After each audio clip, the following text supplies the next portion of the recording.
I came home late that evening, exhausted from another long shift at the boutique, my mind preoccupied with inventory orders and payroll calculations. The second I stepped inside, though, I knew something was wrong. Ethan sat at the kitchen table, his face pale, hands gripping a crumpled piece of paper. The overhead light cast deep shadows across his face, making him look almost gaunt. "I need to tell you something," he said, his voice barely above a whisper. I dropped my purse onto the counter, my stomach twisting. "What is it?" He exhaled sharply, like the words were too painful to say. Then he finally looked up, eyes rimmed with red. "I have cancer, Claire." For a moment, the air was sucked out of the room. "What?" The word came out strangled. "Stage 3. Brain tumor." He swallowed hard, fingers trembling as he slid the paper toward me. "A medical report." Terms I didn't fully understand, but the bolded diagnosis at the top was unmistakable. I sank into the chair across from him, my vision blurring. This couldn't be happening. Ethan was only 40. He was healthy, strong. How long have you known?" I managed, my voice barely holding steady. "A few weeks." His jaw clenched. "I didn't want to tell you. I didn't want you to worry. But it's getting worse, Claire. The doctors." He trailed off, shaking his head, voice thick with emotion. Tears spilled down my cheeks. "We'll fight this." He gave a hollow laugh, rubbing his temples. "What's the point? The treatments? They cost a fortune. And even then, there's no guarantee." I grabbed his hands. "I don't care what it takes. We'll get through this." For the first time that night, something flickered in his eyes. Relief. "You're sure?" "Of course." My voice was fierce. "Whatever we have to do, I'll find a way." He hesitated, then nodded. "Okay. I'll fight." I had no idea then that the real battle wasn't against cancer. It was against the man sitting across from me. The first bill arrived the next morning. Then another. And another. Ethan sat beside me on the couch, flipping through stacks of paperwork. Medical invoices, prescription costs, insurance denials. The numbers made my stomach churn. "I can't work anymore," he said, his voice hoarse. "The fatigue is too much. Headaches. I can barely focus." I didn't hesitate. "We'll figure it out. I'll cover everything until you get better." I drained our emergency fund first, then dipped into my business savings. He assured me it would be temporary, just until we figured out a plan. But the money disappeared fast. MRI scans, specialist visits, expensive new medications he said the insurance wouldn't cover. Then came the personal debts. I want to leave you without any burdens," Ethan told me one night, rubbing his temples like he was in pain. "I can't stand the idea of you struggling with my debts after I'm gone." The word sent a fresh wave of panic through me. So I transferred more money, paid off his lingering credit cards, took out a small loan to cover the mounting costs. Every time I saw him wince in pain, every time he sighed heavily and massaged his temples, the fear outweighed the doubt creeping in. I didn't question why he always paid cash at the pharmacy instead of letting me see the receipts. I didn't ask why his symptoms seemed to appear only when we were alone. I didn't notice the slight smirk that ghosted across his lips when I told him I'd emptied my last personal savings account. 'Cause I was too consumed by fear. And he was counting on that.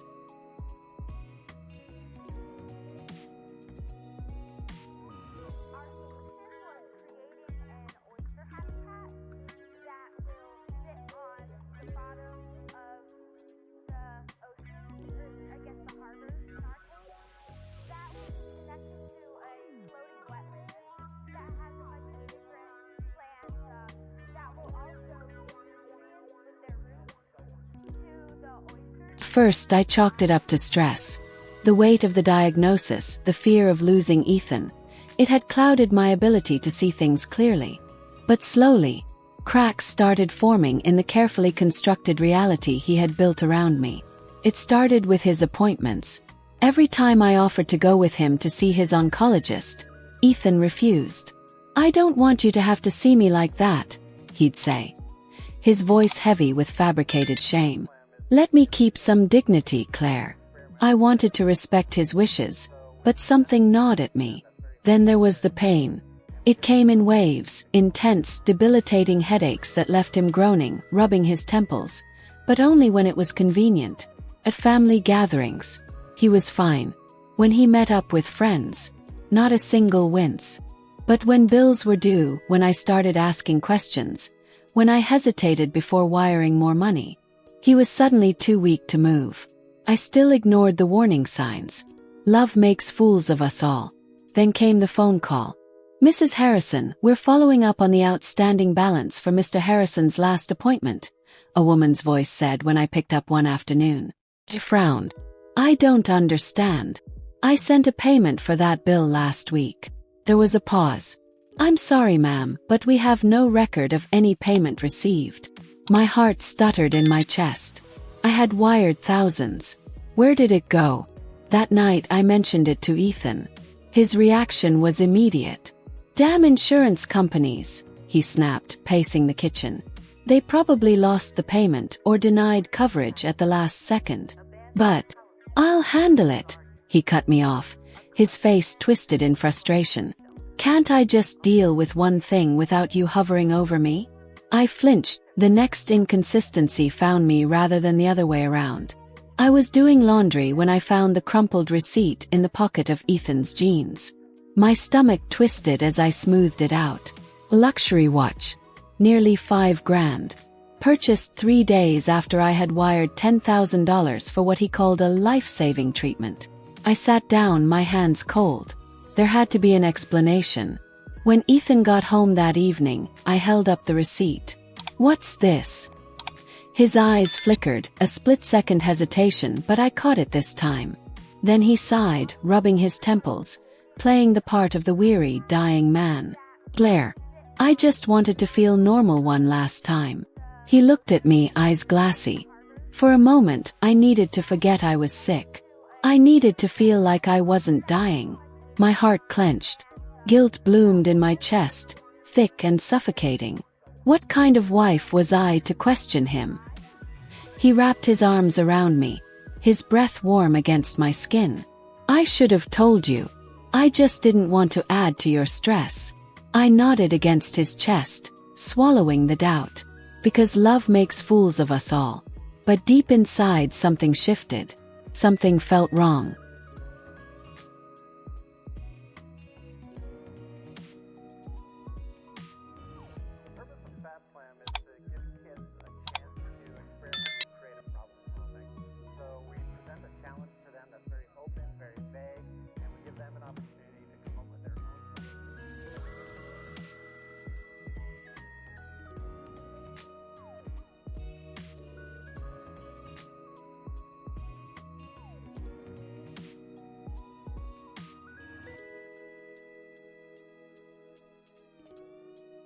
I didn't confront him. Not yet. Instead, I did something Ethan never expected. Played along. I forced my smile to be softer, my voice to be gentle. I pretended to accept everything. His excuses, his vague explanations, his sudden bursts of pain that always seemed to coincide with financial discussions. But behind the facade, I was gathering evidence. The first step was installing a tracking app on his phone. It wasn't difficult. Ethan was careless with his passwords, trusting that I wouldn't snoop. I told myself it wasn't paranoia. It was survival. The second step was riskier. Using a fake identity, I created an online patient account and attempted to access his medical records. It took days to get through the hospital security measures, but when I finally did, my blood ran cold. There was nothing. No records of chemotherapy. No history of an oncology visit. No prescriptions. No MRI scans. Ethan had never been diagnosed with cancer. I sat frozen, my fingers trembling over my laptop keyboard.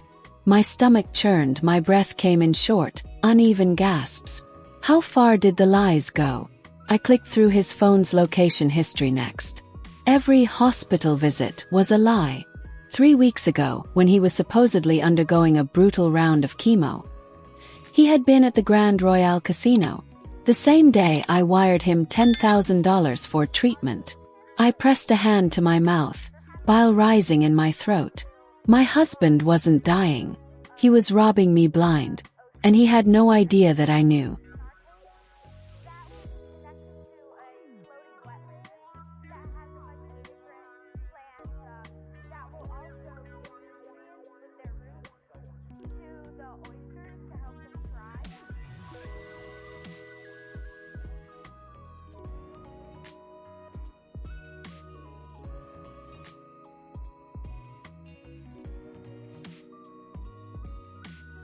I stared at my laptop screen, my breath coming in shallow bursts. No records, no doctor, no cancer. Ethan had fabricated everything.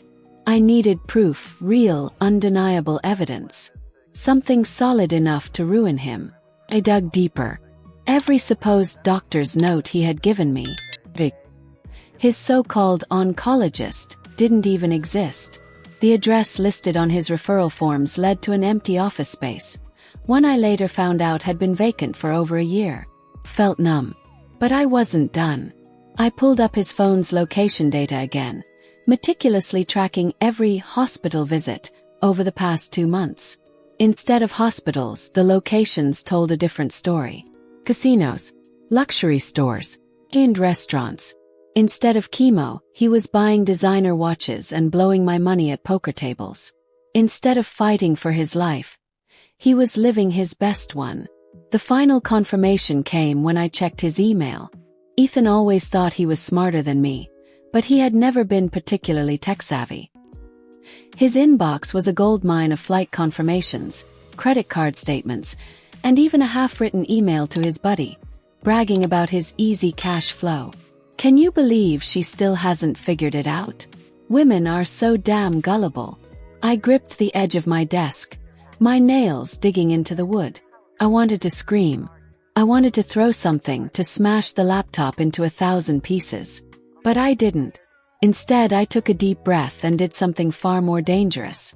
Smiled. Because now, I wasn't just his unsuspecting wife. I was the woman who was about to destroy him.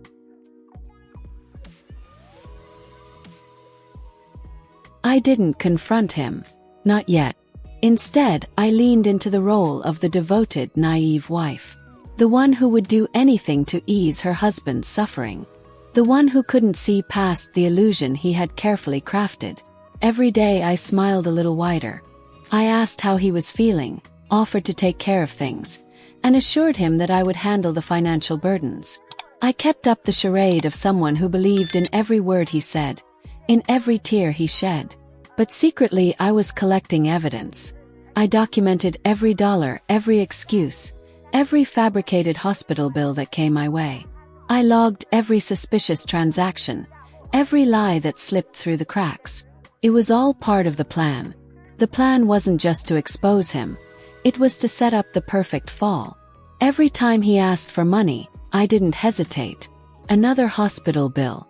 Another round of medication. Another experimental treatment. I wired it all. Each payment hurt. Each new request felt like a weight around my chest, but I didn't falter. This wasn't about me anymore. It was about making sure that when the truth came out, he would have no way to wriggle out of it.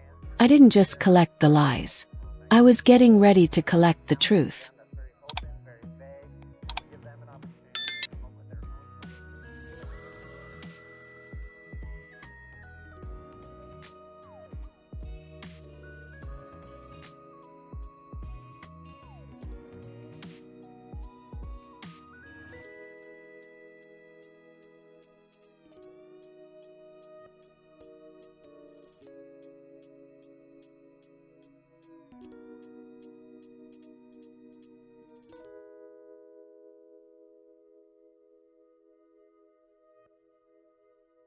The deeper I dug, the darker it became.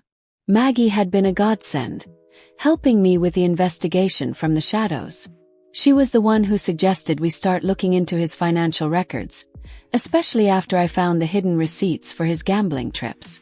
I think he's been covering his tracks, Claire, Maggie said, her voice low and worried.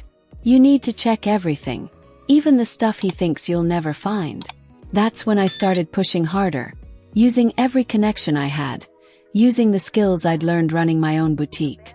Eventually we cracked it, an offshore account, in the Cayman Islands, a place where the wealthy could stash their money without raising suspicion.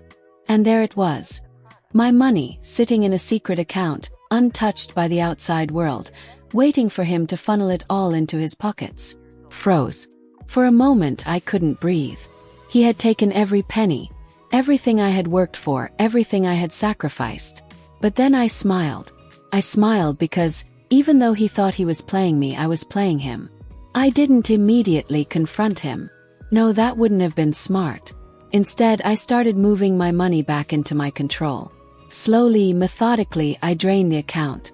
Every wire transfer was subtle, nothing that would raise red flags. I kept him distracted, made him think I was still the loving wife, the one who was still sending out fake donations from friends to help with his treatment. Little did he know, every dollar I sent his way was one step closer to his downfall. By the time he noticed the missing money, it would be far too late. I wasn't just taking back what was mine. I was about to make sure he lost everything.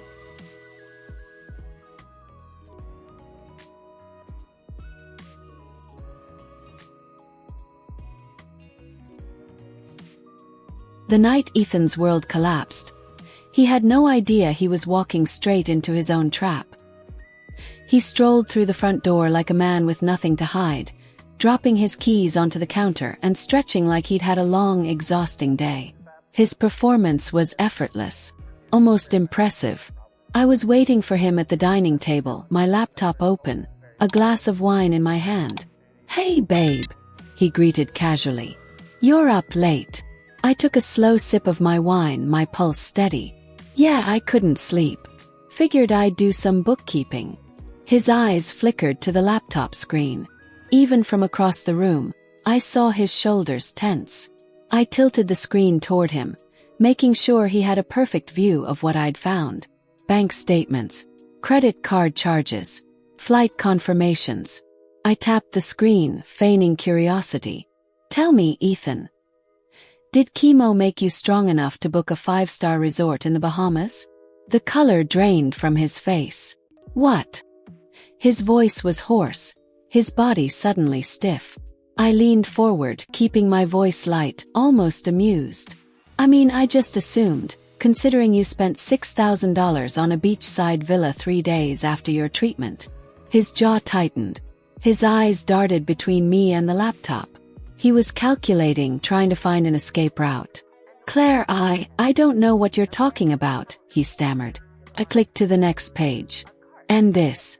A $4,000 charge at Louis Vuitton. Is that part of the cancer treatment? Or do designer bags come with radiation now?" His expression shifted, growing defensive. "You're misunderstanding." "Oh, I understand perfectly." I cut him off, my voice cold now.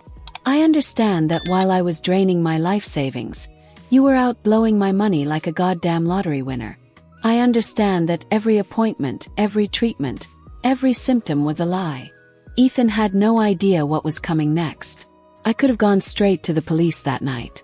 I could have thrown him out, exposed him, watched his world burn. But that was too easy. He had built this entire scam on one thing. His belief that I was weak.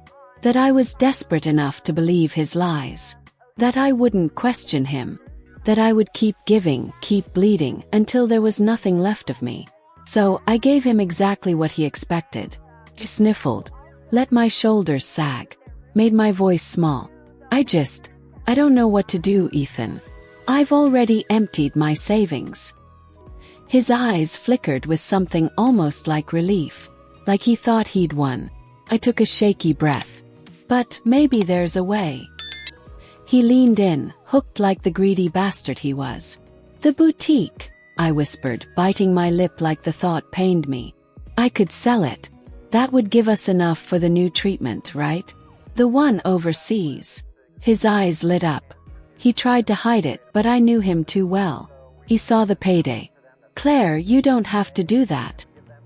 His tone was so carefully crafted. Concerned, reluctant, but just hopeful enough. I swallowed, nodding. Well, I want to. For you. He took my hands, squeezing them with the practiced tenderness of a man who thought he was about to win big.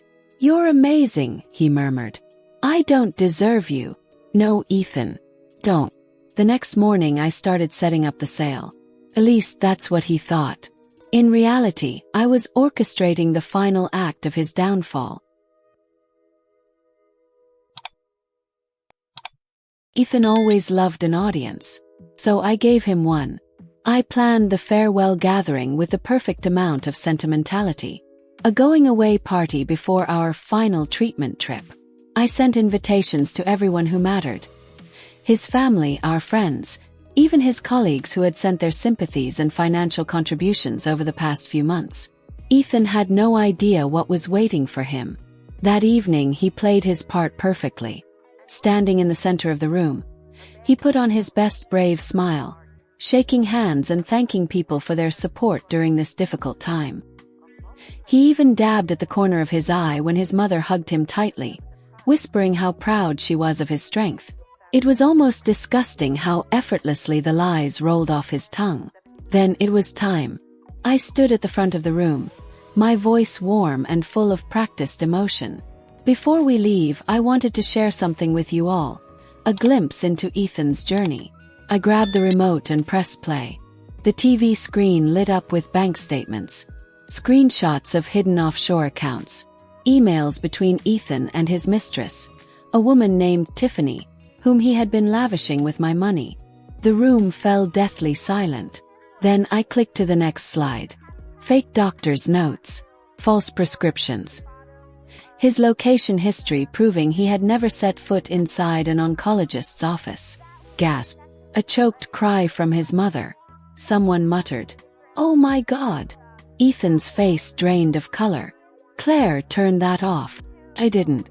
I let the messages play next. His cocky emails to friends about how easy the headlines spread like wildfire. Local man arrested for fraud. Falsified cancer diagnosis to scam wife. Ethan was booked for financial fraud, emotional abuse, and theft by deception. The officers had been more than happy to take my meticulously compiled evidence.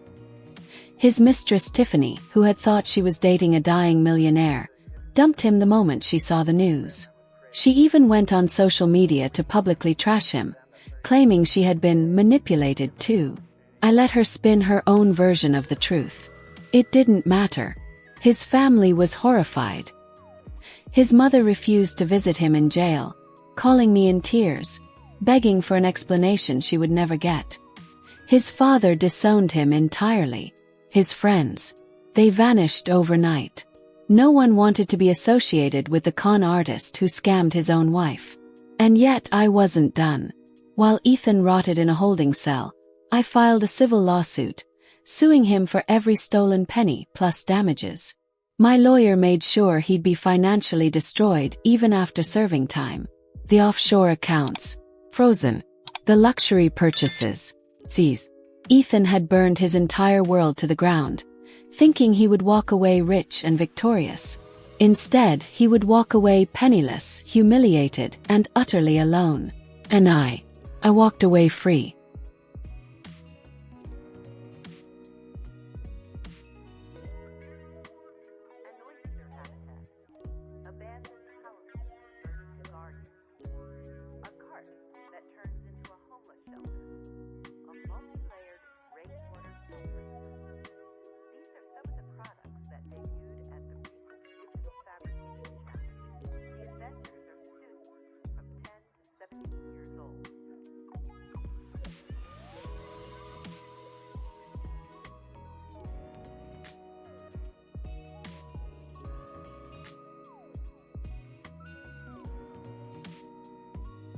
Ethan always thought he was untouchable, that he could manipulate, lie, and cheat his way through life without consequences. He thought I'd be too weak to fight back. He was wrong. The lawsuit moved swiftly.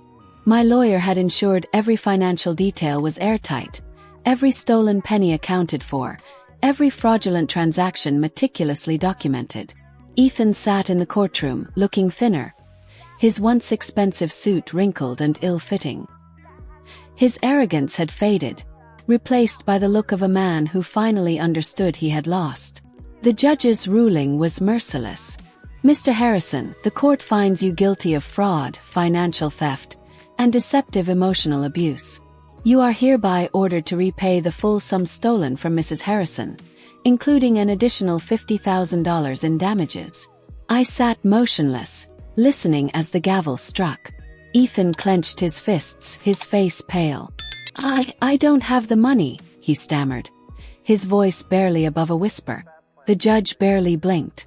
"Then I suggest you find a way, Mr. Harrison. Your accounts are frozen. Your assets are being liquidated as we speak." His luxurious lifestyle evaporated overnight.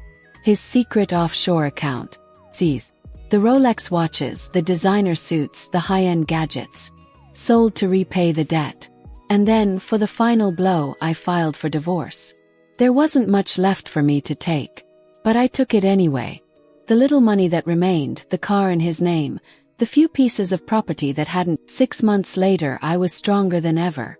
The boutique was thriving, even more successful than before. The media storm surrounding Ethan's downfall had brought a flood of support from women who saw themselves in my story. They came in not just to shop but to talk, to share, to heal. I expanded, opened a second location. But I didn't stop there. I used some of my regained wealth to start a foundation for real cancer patients, people who truly needed help, unlike the fraud who had faked his own illness. Every dollar I donated felt like a victory over the man who had tried to destroy me. And Ethan. He was broke, jobless, and despised. Word had spread. No one wanted to hire a man who had scammed his own wife with a fake cancer diagnosis. His name had become a cautionary tale in business circles, in social groups, in dating circles. I heard through mutual acquaintances that he was living in a dingy apartment, surviving on whatever temp work he could scrape together. His mistress, Tiffany, had moved on to another wealthy man. She had been in it for the luxury, and with that gone, she had no use for him. I could have gloated, could have sent him a text with a final, biting remark. But I didn't. I didn't need to.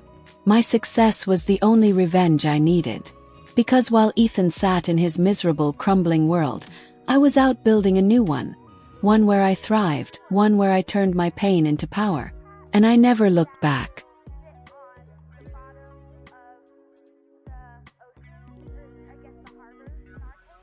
It had been 6 months since Ethan was sentenced. 6 months since I had last seen his face. Pale, hollow-eyed, full of the realization that his empire of lies had crumbled around him. In that time, my life had moved forward. The boutique was thriving, stronger than ever. The money he had tried to steal had been recovered, multiplied, and reinvested into my future. And most importantly, I was free. That night, I was sitting on my balcony, a glass of wine in hand, enjoying the quiet peace that came with knowing I had rebuilt everything he had tried to take from me. The city lights flickered in the distance, a symbol of my new beginning. Then my phone buzzed. Text. From Ethan. My stomach didn't drop. My hands didn't shake. I simply tilted my head, taking in the irony of it all. I messed up. I need help. Please just hear me out. I stared at the screen for a long moment. Then, with zero hesitation, I hit block. No anger. No bitterness. No second thoughts. Just silence. I took a slow sip of my wine, letting the rich taste settle on my tongue. The air was cool, the night still, the moment perfect. Ethan had spent years thinking he was playing me, that he was the puppet master, pulling the strings. He had no idea that, all along, he was the one being played. I leaned back in my chair, exhaled and smiled. Because Ethan. He had no idea who he was messing with.